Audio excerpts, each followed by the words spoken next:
नैतिक मिश्र जी, कानपुर।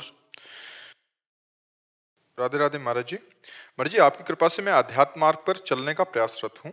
महाराज जी, मेरा प्रश्न है कि निर्वाण मतलब शून्य, शांत भाव, मोक्ष और मुक्ति में क्या अंतर है? एक शब्द है पानी, वारी, तोय, वाटर, इनमें कोई अंतर है? तो निर्वाण, मोक्ष, परम पद, भगवत प्राप्ति, इनमें कोई अंतर नहीं। वो कहा जाता है एक ही बात है। निर्वाण जो है, कैवल्य परम पद जो है, मोक्ष जो है, वो सब एक है। इसे शून्य स्थिति नहीं कहते, इसे ब्रह्मानंद कहते हैं, भगवदानंद कहते हैं।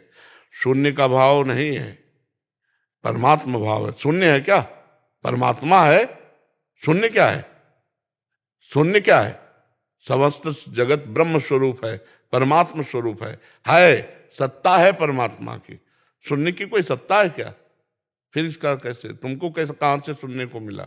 महाराज जी, ये शब्द हम लोग को स्कूल में हमारे सर ने बोला कि इसके ऊपर जांच करके हमें बताना। क्या जांच करके बताना? यही मतलब ये निर्वाण शब्द के ऊपर। ये बुद्धिगत है क्या? निर्वाण माने मोक्ष पद, जीवन मुक्त महापुरुष, काम विजयी, क्रोध विजयी, लोभ विजयी, निर्माण अमोहा, जित संग दोषा, अध्यात्म नित्या विनिवृत्त कामा, द्वंद्व विमुक्ता, सुख दुख संगई, गच्छन्त मूढ़ा पद्मभ्यम तक। तो निर्वाण को क्या तुमने ऐसा शब्द समझ लिया कि उसके व्याख्या करने मात्र से निर्वाण को समझ लिया जा सकता है? ये बुद्धिगत है क्या? जो बुद्धि को प्रकाश दे रहा है, जहां तक बुद्धि की पहुंच नहीं है, उसको अनुभव करने वाला निर्वाण पद प्राप्त होता है। ये कोई स्कूली शब्द है क्या? आधुनिक पढ़ाई है क्या? ये तो वेदांत है बच्चा। महाराज जी, स्कूल में तो ये भी कहा जाता है कंठी ना पहनो, मतलब कि विरोध किया जाता है कंठी क्यों पहनो। ये पूछ रहे हैं सर, तिलक रज लगा के जाता है, कहते हैं रज क्यों लगा रहे हो? हाँ, और कहते हैं कि हमने वृंदावन में वास किया है कुछ दिन। कमल का पराग जब निकलता है ना, जल में कमल होता है ना, तो भौरे उसका स्वाद लेते हैं, मछली और मेढक और मगरमच्छ वहीं आसपास होते हैं, वो स्वाद नहीं लेते हैं। तो वृंदावन आकर के रह गए, लेकिन उनकी बुद्धि में कोई फर्क नहीं पड़ा। महाराज जी, और देखिए गायत्री मंत्र का अनुष्ठान जैसे नहीं करना चाहिए कि वो लोग कह रहे थे कि करो अनुष्ठान, अब इसमें गायत्री मंत्र का अनुष्ठान करने की पद्धति है, जब गुरु के द्वारा यज्ञोपवीत धारण होता है ब्रह्म ऋषि के द्वारा, और फिर वो जब ब्रह्म ऋषि कोई गायत्री मंत्र कान में देता है, फिर उसका अनुष्ठान किया जा सकता है। ऐसे थोड़ी होता है। ऐसे वो जूते पहन के चिल्ला चिल्ला के नहीं तो कौन सिद्ध हुआ जा रहा है? सिद्ध कौन हुआ जा रहा है? ये सब तुम अच्छे बच्चे हो, आध्यात्मिक बच्चे हो, हम तुम्हें धन्यवाद देते हैं कि कम से कम आपकी बुद्धि आध्यात्मिक बात को समझ रही है।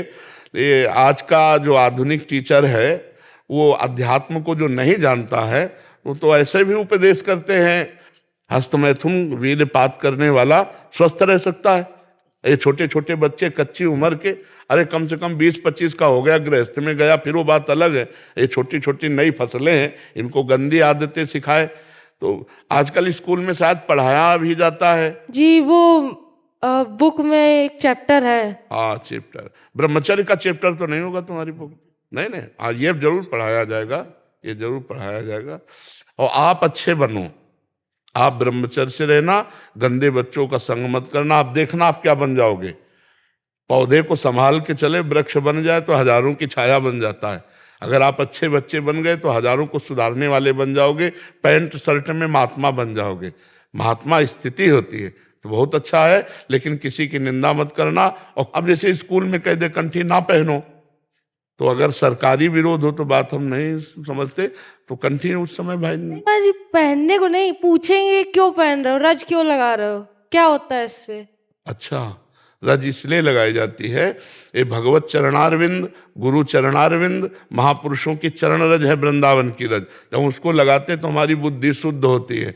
और कंठी जो तुलसी वृंदा सखी है, इनको हम धारण किए हैं। अगर हमारी अभिमृत्यु हो जाए तो हम नरक नहीं जाएंगे। और ये भगवान के दासत्व की कंठी है, हम भगवान के दास हैं, इस बात का प्रतीक है। जैसे माताएं बहनें से पूछो कि तुम सिंदूर क्यों भरती हो, पति का मंगल सूत्र क्यों धारण करते हो? तो ऐसे ही हम अपने भगवान के दासत्व का तिलक लगाते हैं और मंगल सूत्र की तरह तुलसी जी धारण किए कि हम भगवान के दास हैं और ये सबका अधिकार है, सब भगवान के जीव है। ऐसा कैसे हो सकता है? यही तो बड़ी विचित्रता आती जा रही है कि आधुनिक पढ़ाई पढ़े हुए बच्चे व्यभिचार में, व्यसन में अपने माता पिता का अपमान कर रहे हैं और ये समझ में नहीं आ रहा टीचर को।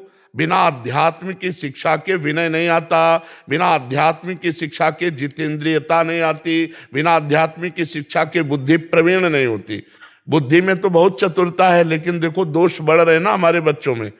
देखो ना आज के नए बच्चों में कितने दोष बढ़ रहे हैं। अगर इनको रोका ना गया तो यही तो हमारे भारत के भविष्य हैं।